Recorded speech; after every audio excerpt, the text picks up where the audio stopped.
सभापति महोदय, मांग संख्या 16 भ्रष्टाचार निरोधक ब्यूरो, मांग संख्या 17 कारागृह। सभापति महोदय, भ्रष्टाचार के संबंध में मेरा ये निवेदन है कि भ्रष्टाचार करवाने में नेताओं का, सरकारों का दोष है, ये स्वीकार करने में कतई परेशानी नहीं है। मैं उदाहरण के तौर पे सरकार से निवेदन करना चाहता हूं कि पुलिस थानों के अंदर आज जो सरकार ने व्हीकल उपलब्ध करवा रखे हैं, उनकी गति क्या है। पुलिस जब तफ्तीश करने जाती है तो हवलदार और सिपाही भी बिना जीप के तफ्तीश करने नहीं जाते। वो पैसा कहां से आएगा? वो पैसा भ्रष्टाचार से ही आएगा। अगर वाकई में ही पुलिस थानों में भ्रष्टाचार बंद करना है तो एक तो जो दलाल है, भ्रष्टाचार यूं नहीं होता, ये एंटी करप्शन तो हर टाइम दिनेश एमएम अधिकारी ऐसे नहीं हो सकते। मैं इस बात को मानता हूं कि सरकार ने इस समय काफी बड़े बड़े लोगों के हाथ तो डाले हैं, परंतु अभी तक उनके खिलाफ पूरी कार्रवाई नहीं हुई है। कहीं तो सरकार चालान करने की परमिशन नहीं देगी। खैर, मैं इस विषय में नहीं जाना चाहता। जो सही काम हुआ है भ्रष्टाचार निरोधक ब्यूरो ने जो किया है, उसके लिए मैं धन्यवाद देना चाहता हूं। सभापति महोदय, मैं ये कह रहा था कि थानों के अंदर जो सर्टिफाइड दलाल है, कुछ लोग चुनिंदा थानों के अंदर होते हैं जो पुलिस के लिए पैसा लेने का काम करते हैं, और वो जो मुलजिम है चाहे मुस्तगिस है, उसको साथ में ले जा करके और उदाहरण के तौर पे 10,000 रुपए उसके सामने दे दिए, वो 3 अपने वापिस लेके आएगा थानेदार से। 70-30 का रेशो है। दलाल है, खनिज विभाग में दलाल है। आज मेरे क्षेत्र में चूना जिप्सम की चोरी होती है दुनिया भर की। कहीं भी पकड़ो, एसीडी वाले जाओ, कोई जाओ, कोई रोकथाम नहीं है। हजारों ट्रक दिल्ली अवैध खनन हो रहा है, सरकार को रॉयल्टी नहीं मिल रही है और अवैध खनन हो रहा है। यह भी एक भ्रष्टाचार है। सभापति महोदय, इतना ही नहीं, ये हाल हर जगह है। जेल के अंदर भी मुलजिम जो बैठे हैं पुराने, जो 20 साल है या कोई 5-6 साल से है, तो दलाली का काम वो ही करते हैं जेल के अंदर। उनके माध्यम से ही सारा काम हो रहा है।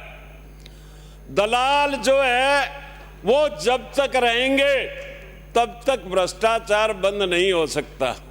और कुछ हमें भी दिल पे पत्थर रखना चाहिए कि अमुक अधिकारी की पोस्टिंग करवानी है तो ये करना पड़ेगा, वो करना पड़ेगा। मेरे से पूर्व वक्ताओं ने बता दिया, हम भी कुछ सुधरें, हमें भी सुधरना चाहिए। अगर वाकई में भ्रष्टाचार बंद करना है तो ये डिजायर प्रथा टोटल बंद करो। जो ईमानदार अधिकारी है, जो ईमानदार अफसर है, उसको आप प्रोत्साहित करो।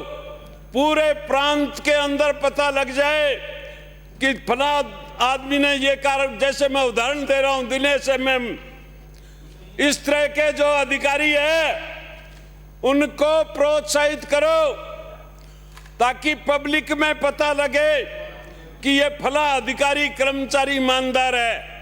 इसको सरकार प्रोत्साहित कर रही है, जनता प्रोत्साहित कर रही है। खाली बोलने से कुछ नहीं होता। मैं बहुत बड़ा तीख मारका हूं। मेरे क्षेत्र में एक पटवारी है मलिक नाम का, बडोपड़ गांव के अंदर हजारों बीघा गग्गर फ्लड की जमीन, हजारों बीघा जो एक्वायर की हुई थी गग्गर फ्लड में, उसके इंतकाल में खातेदारी दर्ज कर दी। सैकड़ों काश्तकार जेल में जाके आए हैं और वो पटवारी मलिक जो है वो जेल में गया, जमानत करवा ली और पैसे में इतनी ताकत है कि वो पटवारी आज भी केस पेंडिंग है और उसकी पोस्टिंग सूरतगढ़ तहसील में वापिस है। मैं हैरान हूं कि करोड़ों रुपए उस पटवारी के साबित हो गए। विभागीय जांच है, एंटी करप्शन की नहीं है, उसको सस्पेंड कर दिया। सैकड़ों काश्तकार जेल में चले गए, परंतु वो पटवारी जो है उसका बाड़ी बांका नहीं हुआ। आज भी उसके खिलाफ केस पेंडिंग है और सूरतगढ़ में पोस्टिंग है। मैं सरकार से निवेदन करना चाहता हूं कि अगर ये बात असत्य हो तो जो मर्जी आए वो सजा भुगतने के लिए तैयार हूं। मैं ज्यादा लंबा बोलूंगा, कोर्ट का और काफी उसने जो प्रयोग किया है पटवारी ने, वो पैसे के बलबूते पे सारा काम हुआ है। भ्रष्टाचार क्यों नहीं करेंगे लोग? इस तरह के लोग वापिस, आज भी मेरे से पूर्व वक्ता बता रहे थे कि जो लोग भ्रष्टाचार के अंदर पकड़े गए वो आज भी पोस्टिंग में, फील्ड पोस्टिंग में। क्यों? उनको तो दोबारा देखनी नहीं चाहिए वो जगह। तो मैं सरकार से ये निवेदन करना चाहता हूं कि वाकई में भ्रष्टाचार के खिलाफ है। अरे के बिचारे बिल जान कर दी, मेरी स्पीड ही खराब कर दी। मैं सभापति महोदय निवेदन कर रहा था कि हमें सच्चाई के अंदर अगर भ्रष्टाचार को खत्म करना है तो पहले तो मैं मेरे दिल के अंदर झांकूं कि मैं कैसा हूं, ये हमें सोचना पड़ेगा। आज सभापति महोदय कोई हालात नहीं है, मुझे रोना आता है। 5-5, 6-6 करोड़ रुपए बोलियां लगा करके चेयरमैन बनते हैं नगर पालिका में। ये प्रजातंत्र है। भ्रष्टाचार सरेआम हो रहा है, खुलेआम हो रहा है। मैं उदाहरण के तौर पे नाम नहीं लेना चाहूंगा, पर यह ना तो शोभा आपको देता है और ना इधर वालों को देता है। ये कोई भी सही व्यक्ति चाहे कितना ईमानदार हो वो पिट के मर जाए। इस तरह के माहौल के अंदर नगर पालिका प्रधान, जिला परिषद का चुनाव नहीं जीत सकता। हाँ, विधानसभा और लोकसभा में पैसा बहुत ज्यादा काम नहीं करता। अगर पैसा ज्यादा काम करता तो मैं इस विधानसभा में नहीं आ सकता। प्रत्यक्ष में प्रमाण की जरूरत नहीं है। सन 2003 के अंदर सब सदन इसका साक्षी है, सब जानते हैं, मैं नाम नहीं लूंगा। मेरे खिलाफ कोई कमी नहीं रही पैसा बहाने की, फिर भी जनता ने पैसे के ठोकर मारी। आज भी जनता के अंदर पैसे का बोलबाला लोकसभा और विधानसभा में बहुत कम काम करता है कुछ, ये भी मानता हूं, पर इतना ज्यादा नहीं करता। छोटे चुनाव जो है भैया जी, वो बड़े कठिन हो गए। पैसे वाले 3-3 बार लगातार चेयरमैन बन रहे हैं एक परिवार के। उनमें कोई योग्यता नहीं है। एक तो व्यक्ति होता है योग्यता वाला, सेवा करके आता है, वो पब्लिक का दिल जीत के आता है। पर भ्रष्टाचार के माध्यम से ये जो चुनावों के अंदर भ्रष्टाचार फैला है, ये इस देश के, प्रदेश के लिए कोई शोभाजनक बात नहीं है। सभापति महोदय, मैं ये निवेदन करना चाहता हूं कि सरकार ईमानदार अधिकारियों को प्रोत्साहित करें ताकि जो भ्रष्टाचारी है उनको देख देख करके वो अपने आप में शर्म महसूस करने लग जाए। और या फिर ये दलाल है, ये इंगित करो। उदाहरण के तौर पे जैसे मेरा क्षेत्र है, मुझे पता है थाने के दलाल कौन है, तहसील के कौन है, सब पता है। हर क्षेत्र के अंदर रेवेन्यू के अंदर दलाल है, जेलों में दलाल है, थानों के अंदर दलाल है। कैसे पकड़ोगे आप? मेरे जैसे बैठे हैं कर्म करने वाले बहुत, और उनको हिस्सा और मिलता है।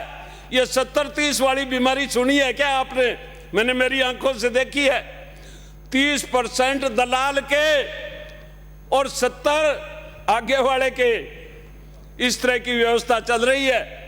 अगर सरकार वाकई में भ्रष्टाचार को रोकना चाहती है तो प्रथम तो थानों के अंदर साधन मुहैया करवाओ।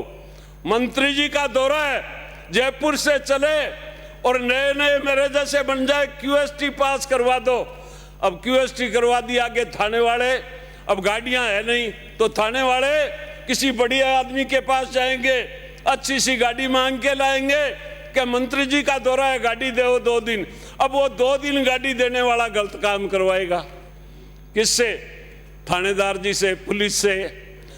तो इस तरह की व्यवस्था जो है, इस पे आप वाकई में गंभीरता से रोक लगाओ, चाहे हमें कुछ भी करना पड़े।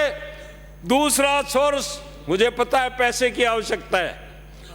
पैसा, मैंने इस सदन में एक उदाहरण दिया था, विषय से अलग बोल रहा हूं मैंने जो बेसहारा पशुओं के लिए सरकार को सुझाव दिया था कि आप शराब पे टैक्स लगाओ, खनिज पे लगाओ, सौंदर्यीकरण के साधनों पे लगाओ।